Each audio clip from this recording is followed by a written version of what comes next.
Canada's Prime Minister Carney just torched Donald Trump in one of the most powerful speeches I've seen. He gave this speech in Dublin, in Ireland. Then he gave a speech before that in France, standing next to French President Emmanuel Macron. I want to show you just how powerful this speech is as Prime Minister Carney talks about the organization of a new world structure where the United States is essentially being pushed to the sideline and middle powers are uniting Canada, Europe, and others to form their own superpower right now, as Donald Trump's America First now means America alone. Watch as Prime Minister Carney talks about how the post-Cold War rules-based order is breaking down, it's under threat, and how multilateral institutions have weakened, and thus change is absolutely needed, and Canada is prepared to lead. Here, let's play this clip. And for Canada and Ireland, it means harnessing our deep relationships as sources of strength. And this is an urgent task now, because the world is changing rapidly. Ireland and Canada are navigating a global rupture, not a quiet transition. The post-Cold War world of rules-based order is breaking down. Multilateral institutions have weakened. Economic integration, from which we have benefited, is being weaponized. The international trading system, which we've relied upon for decades, is under threat. And at the same time, new technologies from artificial intelligence to cyber and quantum are changing the nature of war, the structure of economies, and the possibilities of human advancement. And then he gives his solution. And this is an echo also of what we heard him talk about in that powerful Davos speech a few months back, where he said, look, in a world where you have these great power rivalries that have developed, mid-powers can either become dependent on one of the great powers, or the mid-powers can unite, and we could be a great power if Canada, European Union, as he goes, Ireland, others, if we join forces together, think about how we can be unstoppable and stand up against these bullies. Let's play this clip. The point is that in a world of great power rivalry, middle powers have a choice, which is to compete for favor of the great powers or to combine to create a third path with impact. The nations that invest in their own capabilities and partner with like-minded allies will multiply their strength. They become a more effective bloc to deter aggression, to protect their supply chains, and to realize their core economic interests, and because of the economic interests, their social values. And again, speaking in Dublin, Prime Minister Carney talked about how right now many countries, ourselves included, are concluding we must develop greater strategic autonomy because the rules that we've come to expect in the past, the architecture, frankly, that was created in a rules-based order developed by the United States, Trump has thrown it out the window. We can't depend on those rules, so we must unite together. Again, a powerful message. Let's play it. Right now, many countries, ourselves included, are concluding that they must develop greater strategic autonomy. And the impulse for that is understandable. Because when the rules no longer protect you, you must protect yourself. And a country that cannot feed itself, fuel itself, or defend itself has few options. More from Prime Minister Carney here, talking about how for decades, governments and businesses prioritized efficiency over resiliency, and that has left our supply chains and trading relationships that have created dependencies.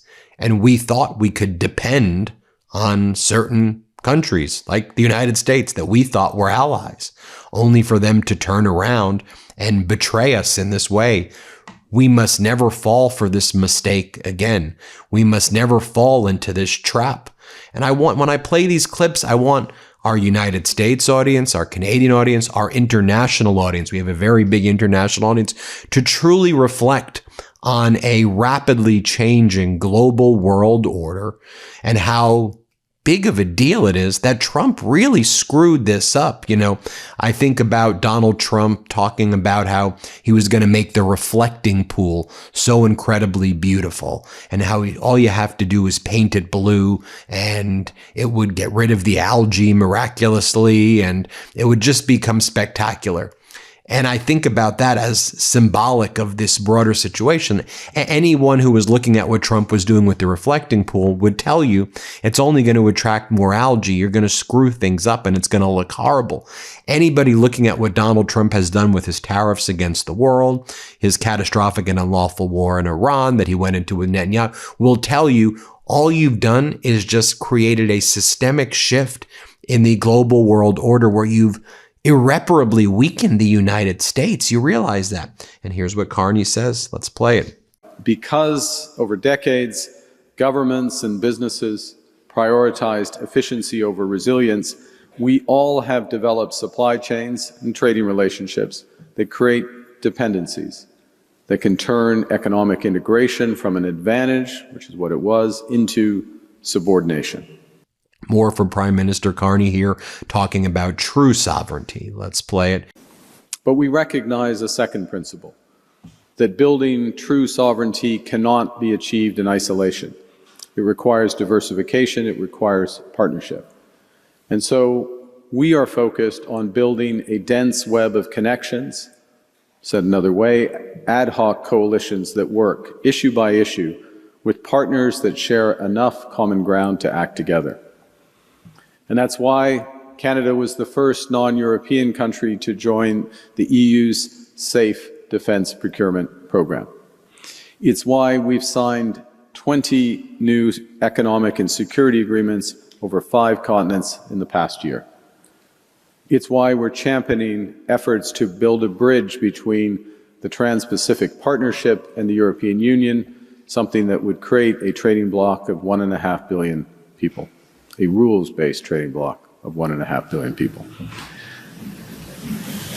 These coalitions are also there to help solve global problems with a rules-based order that's under threat, the so-called variable geometry. In other words, building coalitions that focus on specific issues, from AI with India and Australia, to our critical minerals alliance with the G7, to nuclear energy with South Africa. These are examples of what Canada is doing. He then talks about the Canada-Ireland-Europe relationship. Let's play it.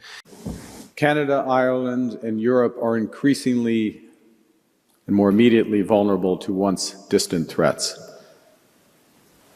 And I suggest that amidst this change, amidst this disruption, Canada, Ireland, and Europe can be pivotal, powerful, and purposeful, a force for good. Pivotal because we are the most connected region in the world, to each other and to others. Canada has 16 free trade agreements with 51 countries, covering 1.5 billion people, 2/3 of global GDP. And we're on course to double that market access this year. The EU maintains preferential access to over 80 partner countries, making it the top trading partner for 80 nations globally. Together we are powerful because we have the capacity to act together. Combined, the population is more than twice that of the United States. We have a larger cultural export industry and a more diverse one, I might add, a similarly sized GDP, comparable R&D spend. Our collective defense budget's twice that of China's. We're home to the majority of the world's top 100 universities and over half of the world's Nobel Prize winners. So together, we are one of the largest economic, cultural, technological, financial blocs in the world. And I think this is very important, where he talks about shared values and principles. And that's what we can rely on, that Canada, Ireland, Europe share the same values And implicit in this is that we don't share the values of this Trump MAGA version of America. We thought we shared those values, but we don't. Here in Canada and Europe, Ireland, we believe that climate change is a real thing. We believe in human rights. We believe in democracy. We believe in these freedoms. And you don't in the United States. That's essentially what he's saying. Here, play this clip. So with this common history, with these shared values, we have developed a unique worldview, transatlantic worldview, if you will, rooted in a simple but profound conviction that we are stronger when we are connected, that our prosperity grows when it's shared, and that we are the stewards of our lands. And then he talks about, right before the speech, the rupture in the global system that's developed. Let's play it. Now, there's one other threshold that I'll mention, at which Canada, Ireland, Europe now stand, and that's the rupture in the global system. From rules-based to arms-based, from right to might, from values to vanquished. Where will we go, and to what purpose? And I'd suggest that the thresholds that we have crossed and those before us have crossed, the shared values that have been forged in doing so, will bring us forward. Earlier, he gave a speech as well in Ireland where he talked about how Canada has worked to deepen our partnership with the European Union. Let's play it. Now, in parallel to our deepening relationship bilaterally, Canada is also working to deepen our partnership with the European Union, particularly during Ireland's upcoming presidency of the Council of the EU. We fully support your priorities for your presidency. First, increasing competitiveness, simplifying processes, deepening investment, diversifying trade, focus on strategic sectors, and resilience. Bolstering security with continued support of the EU for Ukraine, strengthening the defense and security industrial base, and finally, and foundationally, upholding the values of the rule of law and democracy, indispensable to the foundation of the EU, but also indispensable, foundational to our partnership between Canada and Ireland. And Prime Minister Carney, of course, multilingual, so he gives these speeches in both English and in French, and he answers questions in both English and French. So here, this is why you'll hear it as a translation right here.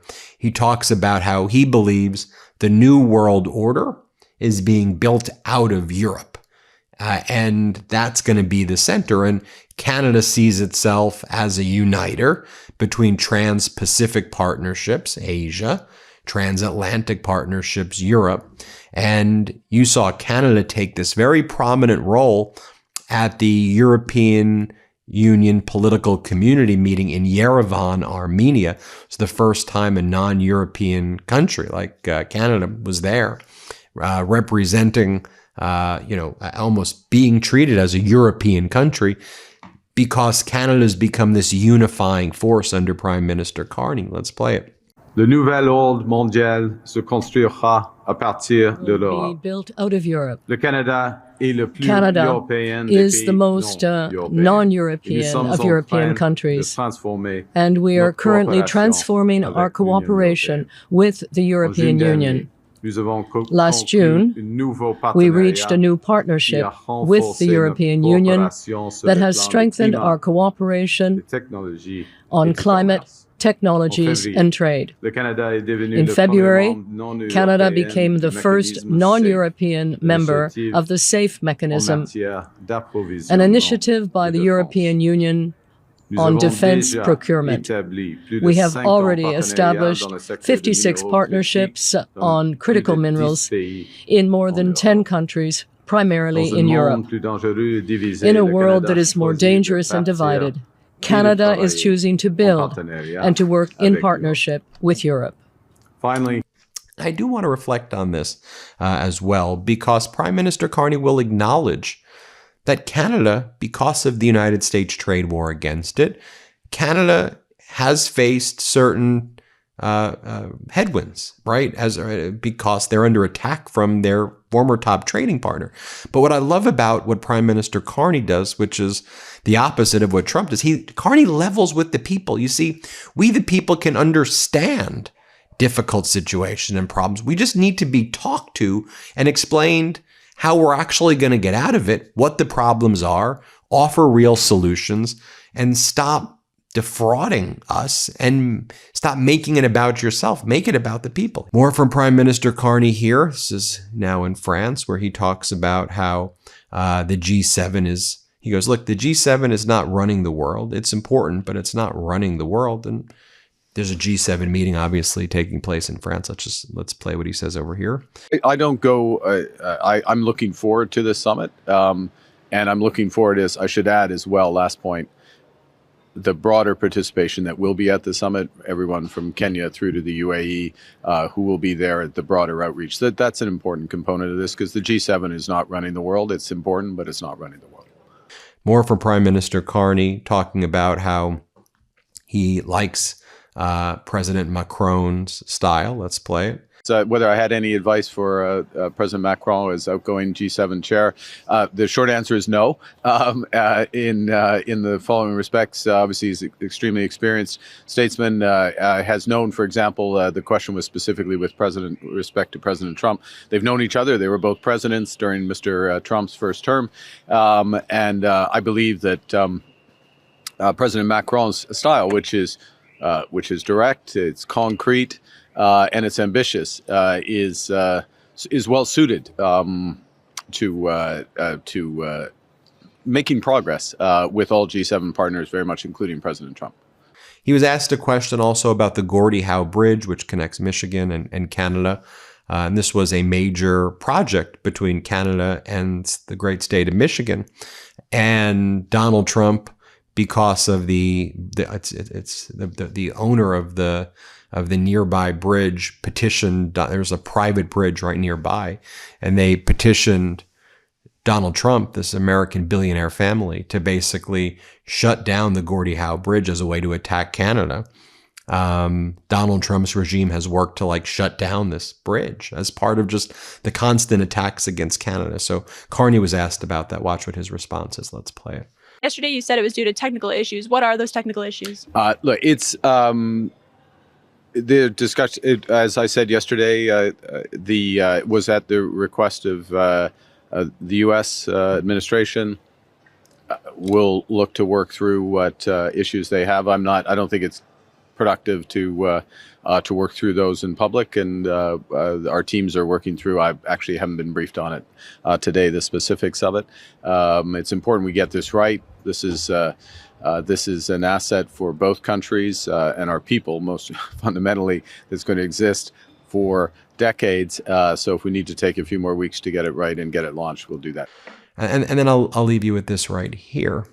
Charlie Angus, who leads Midas Canada, I think he said it perfectly on the last episode of Midas Canada that he did about what we're seeing in terms of the growth of Midas Canada, how Midas Canada is really shedding the spotlight on Canada's leadership in the world, and rightfully so, because Prime Minister Carney and Canada have become leaders, have become the leader, I think, in a multilateral, multipolar world.